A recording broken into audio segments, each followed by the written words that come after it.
Apple's iPhone event date possibly leaked. Microsoft looking at doing a one-off Office with no subscription. And the NHS has launched its COVID tracing app. Here's what's going on in today's tech news with Geekscorner.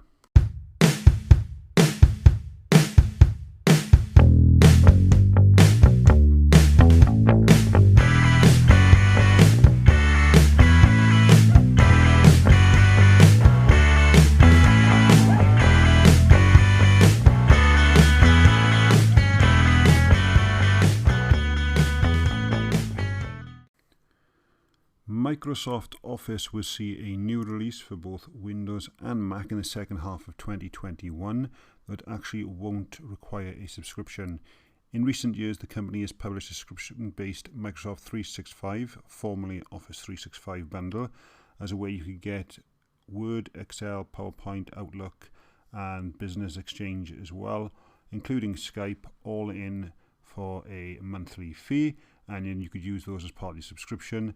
However, with the growing tendency for software to be offered on a subscription base, left many users concerned that Office 2019 would be the last free one-off payment.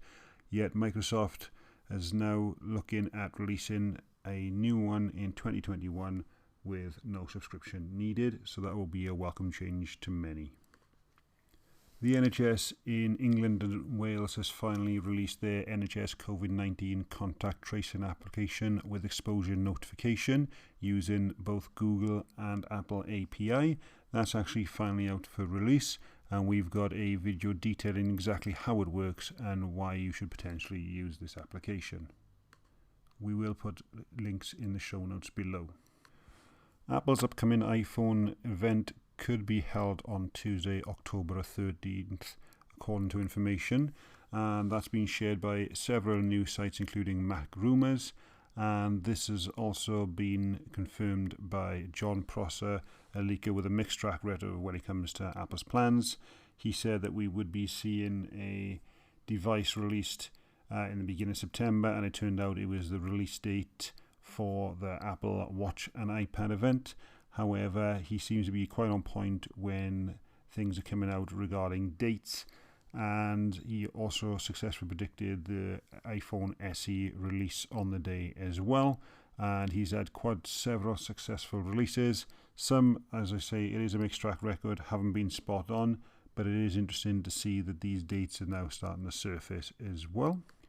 Sticking with Apple at the moment, Apple on Tuesday updated one of the support documents to emphasize that the new silicone rubber solar loop band for the Apple Watch may increase in length over time, and that comes in at the fine print at the bottom of the solar loop page as well. Now, there has been quite a few incidents where people have used the sizing guide, ordered the loops, and it's come in usually too big. And as I said yesterday, when I visited my local Apple store, they told me to go a size smaller, and it seemed to fit perfectly in store. And I know in the US they're telling people to go about 2 sizes smaller as well. So you may need to just bear that in mind when you're printing off the tool. Make sure you follow the instructions as best as you can as well. Apple does offer a replacement service, but that obviously is a bit more of a pain than needed. Moving on to Google now. On most Android home screens, if you swipe to the left, there's a personalized feed of articles, YouTube videos, and stories. Now, Google Discovery is also starting to offer episode recommendations from Google Podcasts for some users. It seems that they are testing out this feature. So if you are a podcast user, then make sure you check that out. That option might be there as a way to get some new recommendations for yourself. That's it for today, guys. We hope you found this podcast useful.